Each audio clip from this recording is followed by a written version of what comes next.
When my daughter told me I was a burden, I smiled instead of crying.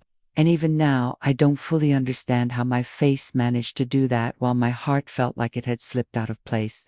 That moment lives inside me as clearly as if it is still happening. Sometimes, when the house is quiet, I can almost hear her voice again, calm and firm, like she was stating a fact instead of breaking something sacred. My hands still feel cold when I remember it, as if the warmth drained out of them and never fully came back.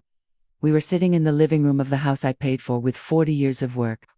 40 years of early mornings, late nights, tired feet, and silent prayers. The curtains were half open, not fully welcoming the day, not fully shutting it out either, and the light came in gently, floating through the dust in the air. That dust moved slowly, like tiny secrets that did not want to be seen, like all the things we never said out loud as a family but somehow all felt at the same time. My daughter stood in front of me, arms crossed tightly against her chest, as if she was holding herself together. Her jaw was stiff, her lips pressed thin, and her eyes avoided mine, not because she was shy, but because looking at me might have made this harder for her to say.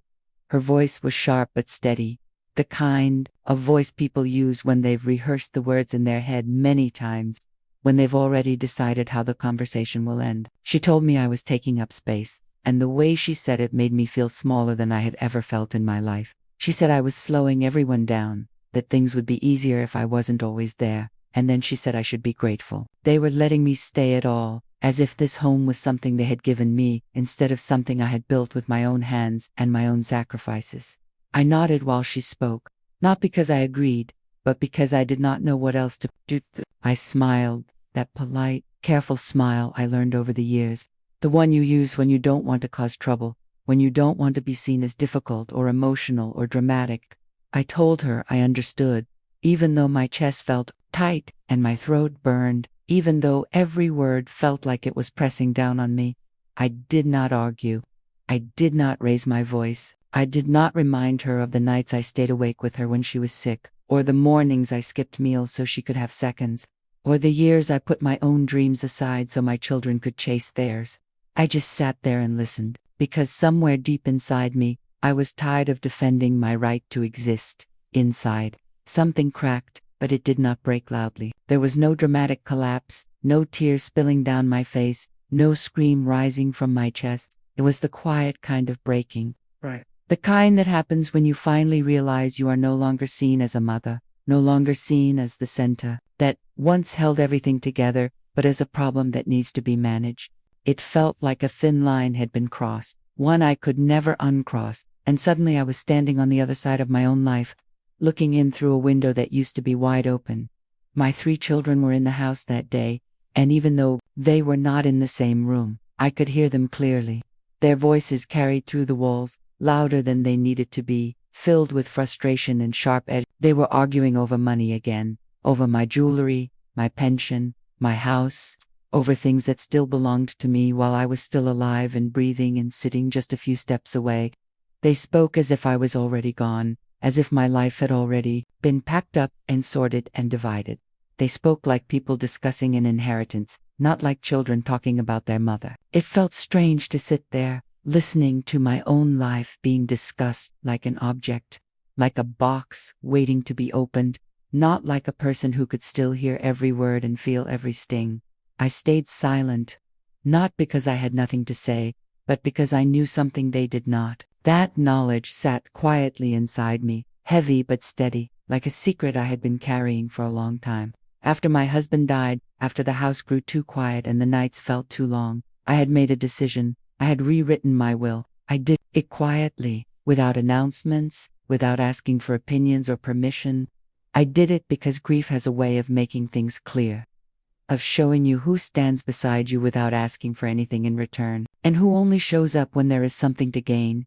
None of my children were the main heirs, and that truth did not come from anger or revenge. It came from clarity. It came from watching how easily they spoke about me as a responsibility, how quickly love turned into obligation, an obligation turned into resentment. Someone they never expected was named instead, someone who saw me as a human being, not a burden, someone who listened when I spoke and did not rush me when I moved slowly or repeated myself. That decision did not make me feel powerful.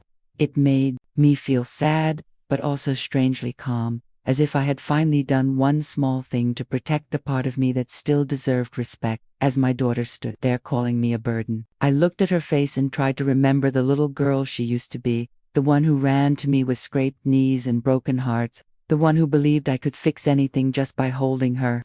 I wondered when love turned into patience, and when patience turned into resentment, and how that resentment grew so quietly that none of us noticed it until it was already too big to ignore. I wondered how a woman who once needed me for everything could now look at me with such cold eyes. Eyes that measured my worth in convenience and space instead of love. That day, sitting in that familiar living room filled with memories and dust and unspoken words, I made a quiet promise to myself. I decided I would stop begging to belong in a home that was always meant to be mine. I decided I would stop shrinking myself to make others more comfortable, stop apologizing for taking up space in a life I had spent decades building. I did not say these things out loud. I did not announce them.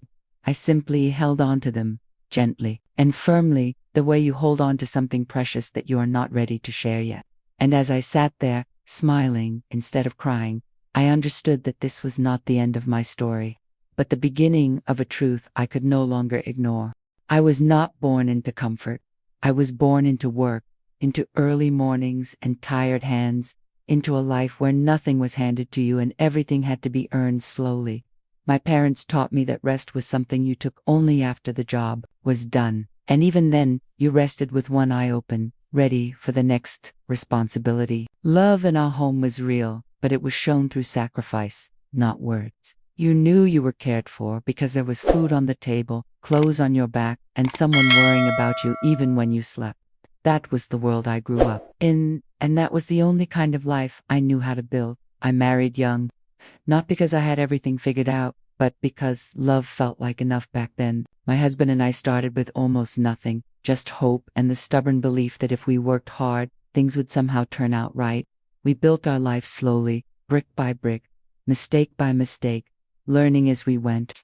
Our first home was small, with thin walls and a roof that leaked when it rained too hard, but it was ours. There was laughter in that house, loud and messy, mixed with the sounds of children running and doors slamming and radios playing in the background. Money was always tight, tighter than we ever admitted to anyone else. But we learned how to stretch it, how to make one meal last 2 days, how to smile even when we were worried. I packed lunches every morning, even when I was tired, even when I felt sick, even when my body begged me to stay in bed just a little longer. I washed uniforms by hand when the machine broke, scrubbing stains until my fingers hurt, because buying new ones was not an option. I stayed up late, sewing buttons back onto shirts, fixing small tears, hemming pants so they could be worn another year. Those quiet nights, with everyone else asleep, were when I felt the weight of responsibility the heaviest, but they were also when I felt the most certain of my purpose. I was doing this for my family. I was building something that would last. My husband worked long hours, leaving before the sun came up and coming home after it had gone down. He was tired, often silent, carrying his own worries on his shoulders. But even with all his work, it always felt like I worked longer ones. I was the one who remembered birthdays and made cakes from scratch because buying one was too expensive. I wiped tears when hearts were broken, both small ones from playground fights and bigger ones that came with growing up. I sat through school meetings, listened to teachers talk about strengths and weaknesses, nodded politely, and then went home to figure out how to help my children become better, stronger, happier, when things felt like they might fall apart, when bills piled up or tempers ran high or life simply felt too heavy. I was the one who held the family together. I smoothed over arguments, made excuses, swallowed my own feelings so there would be peace in the house. I believed that was my role, not because anyone forced it on me, but because I loved them, and love, to me, meant holding things steady even when you were shaking inside. When my children were small, they needed me for everything. They needed my hands to tie their shoes, my arms to carry them when they were tired, my voice to read them stories at night. They needed my patience, my time, my constant presence. When they grew older, they needed me for advice. They came to me with questions about friends, about school, about choices they were afraid to make alone. I listened, I guided, I tried to teach them right from wrong without pushing too hard. And when they became adults, they needed me for support, or at least that is what I believed. I thought my role would change, but never disappear. I thought I would always matter in some way. As the years passed, my husband and I saved carefully. We did not take big vacations or buy expensive things. We planned for retirement not just for ourselves, but for our children too. We talked about it late at night, lying in bed, whispering about the future. This house was meant to be a safety net, a place where no one would ever feel homeless or alone. If one of the kids fell on hard times, there would always be room. If life became too difficult, there would always be a door open and a light on. When my husband died, the house became too quiet, so quiet it felt like the walls were listening. His chair stayed empty, pushed slightly back from the table like he had just stepped away for a moment. His shoes stayed by the door, worn in the shape of his feet, and for a long time, I could not bring myself to move them. I walked through rooms filled with memories, touching furniture, opening drawers, hearing echoes of conversations that were never coming back. I had to learn how to breathe in silence, how to sit with my grief without letting it swallow me whole. But my children worried about me then, or at least they said they did. They insisted I should not live alone. They said it was for my safety, for my health, for my peace of mind. They spoke with concern in their voices, and I wanted to believe them. I wanted to believe that this was love, that they were looking out for me, the way I had always looked out for them. So I agreed. I moved into the retirement home I had already paid for, the one attached to the family house, thinking it would keep us close while still giving everyone their space. At first, it felt comforting to hear familiar voices nearby, to know my children were close. I told myself this was just a new chapter, a different way of being a family. I tried not to notice how conversations became shorter, how my opinions were asked for less and less, how decisions were made without me. I told myself it was normal, that children grow up and parents step back. I thought we were still a family, just older, just changed by time and loss. I believed that the love we built over decades could not simply fade away. I did not know then that I was slowly becoming invisible, that my presence was turning into something people tolerated rather than cherished. I did not know that the life I built for all of us was quietly being taken for granted, or that the foundation I laid was no longer being seen at all. It did not start with shouting. It never does. If it had started with shouting, I might have recognized it sooner. I might have defended myself or spoken up or at least understood that something was wrong. But it began quietly, so quietly that at first I blamed myself for noticing it at all. It started with sighs, soft and almost unintentional. The kind people make when they think no one is listening. A sigh when I asked a simple question, like where something was kept or what time we were eating. A sigh when I paused for a moment to catch my breath before standing up. A sigh that carried impatience but was never followed by an apology. There were looks too. Small looks that lasted only a second but stayed with me much longer. A look when I took too long to walk from one room to another. A look when I repeated myself because my hearing was not as sharp as it used to be. A look when I forgot where I placed my glasses, even though they were resting on my own head. Number one said anything at first, and that somehow made it worse. Silence can be louder than words when it is filled with judgment. Then there were the quiet complaints, spoken just loud enough for me to hear, but soft enough that they could be denied if I ever mentioned them. Complaints about the food I cooked, even though it was the same food they once loved, the same recipes they asked for when they were younger, the same meals that once brought everyone to the table with smiles. Suddenly it was too salty, too plain, too old-fashioned. I stood in the kitchen, stirring pots and swallowing my feelings, wondering how love could change its taste so completely. My daughter began correcting me in front of others, not gently, not privately, but openly, as if teaching a child who did not know better. She corrected the way I told stories, the way I remembered events, even the way I spoke. If I said something wrong, or even something she believed was wrong, she would interrupt me without hesitation. At first I laughed it off, telling myself she meant no harm. But each correction chipped away at my confidence, made me hesitate before speaking, made me question my own memories. My sons spoke over me as if my voice no longer mattered. They talked loudly, confidently, filling the room with their opinions and plans, rarely pausing to ask what I thought. When I tried to join the conversation, my words were drowned out, brushed aside, or ignored completely. It felt strange, sitting among people I had raised, people who once clung to every word I said, now acting as if I was background noise in my own home. They talked about my finances as if they were already theirs. They discussed my pension, my savings, my expenses, all in front of me, all without asking how I felt about it. They spoke in practical terms, using phrases like responsibility and planning. But underneath it all, I could hear entitlement. It was as if my life had already been summarized and reduced to numbers on a page. Numbers they believed they had the right to control. I began hearing phrases that made my stomach tighten. At her age, said with a shake of the head, as if my age explained everything about me she doesn't really need. Followed by a decision already made. We should decide for her. Spoken with confidence, not concern. Each phrase landed softly but cut deeply, like paper cuts you do not notice until they begin to sting. Every sentence pushed me further into a corner I never knew existed.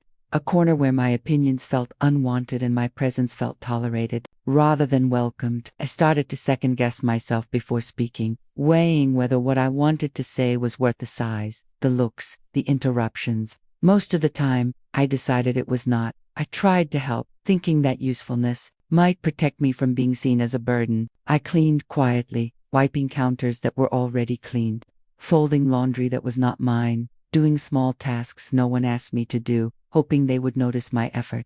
I cooked meals and washed dishes and stayed out of the way. I learned how to move silently through the house, how to make myself small, how to disappear without actually leaving. I told myself this was just how families changed, that this was the natural order of things. Children grow up, parents grow old, roles shift. I reminded myself of all the times I had heard others say similar things, how aging meant stepping back, letting go. I told myself not to be sensitive, not to expect the same attention or respect I once had. I tried to believe that this quiet loneliness was normal, even necessary. But at night, alone in my room, when the house finally settled and the voices faded away, the truth came out. I lay in bed staring at the ceiling, listening to my own breathing, and wondered how love could feel so lonely. I wondered how a house full of people could feel emptier than the house I lived in after my husband died. Back then, the silence was painful, but it was honest. This silence was filled with presence, with people who were close enough to touch but far enough to make me feel unseen. The arguments grew louder over time, no longer hidden behind closed doors or whispered in corners. My children fought over who would manage my money, who would make decisions if I became too old, who would get the house, who deserved what after I was gone. They spoke with urgency, with frustration, as if time was running out, as if my life was already slipping away. Their voices rose, sharp and demanding, and I sat there listening, my hands folded in my lap, my heart heavy. No one asked me what I wanted. No one asked where I wished to live, how I wished to be cared for, what mattered to me in the years I still had left. My desires were absent from every conversation, as if they no longer existed. It was as if my role had shifted from mother to responsibility, from person to problem, from presence to future absence. That was when I began to understand that my place in the family had shifted in a way I could not ignore anymore. I was no longer at the center, no longer even on the edge. I was somewhere in between, visible only when I was inconvenient, remembered only when decisions needed to be made about my life without my voice. And in that slow, painful realization, something inside me began to change, quietly preparing for a truth I was not yet ready to fully face. The day my daughter called me a burden was not the worst day of my life, even though it felt heavy enough at the time to bend my spirit. I thought then that nothing could hurt more than hearing those words spoken by someone I had carried inside me, someone I had loved before I even knew her face. But pain has layers, and the deepest ones are often the quietest. The worst day was not when she spoke those words. The worst day was when I realized, slowly and without drama, that I no longer trusted my own children. That realization did not come all at once. It arrived in pieces, in small moments that added up until they could no longer be ignored. It came when I noticed how conversations stopped when I entered a room. It came when decisions were made quickly, efficiently, and always without me. It came when concern sounded more like control and help felt more like ownership. I began to sense that my children were no longer protecting me, but managing me, and that understanding settled into my chest with a cold, steady weight. Trust, I learned, does not disappear in a single moment. It fades when you realize that the people you rely on most are no longer listening to you, that they hear only what suits them, that they see your life not as something you are still living, but as something that is already ending. I found myself holding back, choosing my words carefully, watching reactions more closely than I ever had before. I hated that feeling, hated that I had become cautious around my own children, but I could not pretend it wasn't happening. So I did something I had never imagined I would need to do. I visited a lawyer quietly, without telling anyone where I was going or why. I remember the way my heart beat faster as I walked into that small office, as if I was doing something wrong instead of something necessary. The room smelled faintly of old paper and coffee, and the chairs were firm and uncomfortable. But the silence there felt different from the silence at home. It felt safe.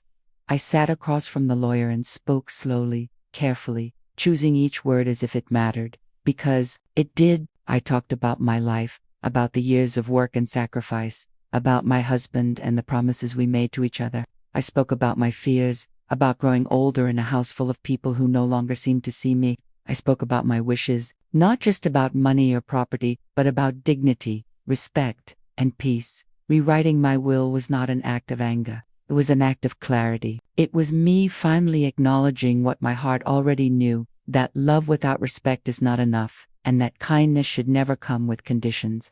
As the pen moved across the paper, my hands trembled slightly, not from doubt, but from the weight of the decision. This was not revenge. This was protection. I chose someone who had shown me kindness without expectation, someone who never spoke to me like I was a problem to solve. This person checked on me simply because they cared, not because they wanted something in return. They listened when I spoke, even when my stories were slow or familiar. They saw me as a person, not an inheritance, not a future possession to be divided. That choice came as Lee, once I allowed myself to see the truth clearly. When my children later screamed at each other over my things, over my jewelry, my savings, my house, I watched them with tired eyes. I listened to their raised voices, their sharp accusations, their demands for fairness, and I felt a sadness deeper than anger. They were fighting over a future that was no longer theirs to control, arguing about pieces of a life they had already decided no longer mattered. In those moments I felt many things at once. I felt grief for the family I thought we were. I felt disappointment that love had been replaced by entitlement. I felt a quiet heartbreak that my children had become strangers to me in the ways that mattered most. But beneath all of that, there was something unexpected. I felt free. For the first time in years, I had made a choice only for myself, without asking for approval, without explaining or defending it. I had taken back a small piece of control over my own life, and that act, simple as it was, brought me a sense of calm I had not felt in a long time. I realized then that independence does not always mean living alone. Sometimes it means thinking for yourself, trusting your own judgment, and choosing dignity over familiarity. That decision did not fix everything. It did not erase the pain or heal the distance between me and my children. But it marked a turning point inside me, a quiet shift from fear to self-respect. I did not know what the future would hold, or how my children would react if they ever discovered the truth. All I knew was that, for the first time in a very long time, I was no longer living my life according to someone else's expectations, and that knowledge, held close and carefully, gave me strength I did not know I still had. I do not hate my children, even after everything that has been said and done, even after the quiet wounds that still ache when I least expect them to. Hatred would be easier in some ways, because it would give my pain a clear shape, a place to land. Love does not disappear just because it is wounded. It lingers, softened by memory, shaped by time. I still remember the babies they once were, the way their small hands reached for mine without fear or hesitation, trusting me completely to keep them safe. I remember the sound of their voices calling me Mom, not as a habit, but as a need, filled with love so pure it felt like it could carry me through anything. Those memories have not faded, and I do not want them to. I hold on to them not as excuses for the present, but as reminders of where we began. I remember the nights I rocked them to sleep, the mornings I rushed them out the door, the countless moments that built the foundation of our lives together. That history matters to me, even if it seems to matter less to them now. Love, I have learned, does not vanish just because it is no longer returned in the same way. But I have also learned something just as important, something that took me far too long to understand. Love does not mean allowing yourself to be diminished. It does not mean accepting disrespect in the name of peace, or silence in the name of harmony. For years, I believed that being a good mother meant putting myself last in every situation, even when it hurt. I thought endurance was the same as strength, and that suffering quietly was a form of love. I see now that those beliefs slowly parts of me I should have protected. I stopped apologizing for existing. That change did not happen overnight, and it did not happen loudly. It began in small moments, like not saying sorry when I took too long to answer a question, or when I needed help standing up. It continued when I stopped explaining myself for wanting quiet, for wanting space, for wanting respect. I realized how often I had apologized simply for being present, for taking up room in a world I had helped create. Letting go of that habit felt strange at first, like walking without something I had always leaned on, but with time, it felt freeing. I also stopped shrinking myself to fit into their comfort. I stopped lowering my voice, cutting my sentences short, pretending I did not have opinions or preferences. I began to speak when I had something to say, even if my voice trembled. Even if my words were met with silence. I reminded myself that my thoughts still mattered, that my experiences still had value, that my age did not erase my right to be heard. Each time I stood my ground, even gently, I felt a little more like myself again. The house is still mine, not just on paper, but in spirit. Every wall holds memories of my life, of laughter and loss, of beginnings and endings. Walking through it now, I no longer feel like a guest asking for permission. I feel like a woman who knows her place, not because it was given to her, but because she earned it. My life is still mine too, with days ahead of me that have not yet been lived, moments that still hold the possibility of peace and even joy. My story is still being written, and for the first time in a long while, I am holding the pen again. If there is one thing I have learned through all of this, it is that respect should never disappear with age. Growing older does not mean becoming invisible, and it does not mean surrendering your dignity. We do not lose our worth just because our hair turns gray or our steps slow down. If anything, age should bring a deeper respect, a recognition of all the years that came before. I wish my children understood that, not just for me, but for themselves one day. I chose peace over approval, even though it meant letting go of the hope that I could still please everyone. I chose dignity over silence, even when speaking felt uncomfortable or risky. Those choices did not rebuild my family in the way I once imagined, but they rebuilt something just as important inside me. They helped me find my voice again, not the loud voice of anger, but the steady voice of self-respect. I still love my children, and I always will, but I no longer measure my worth by their acceptance. I have learned to let go without hatred, to forgive without forgetting, and to move forward without losing myself. In doing so, I have discovered a quiet strength, one that does not demand attention but does not disappear either. It is the strength of knowing who I am, of honoring my own life, and of choosing to live the rest of my days with honesty, peace, and dignity.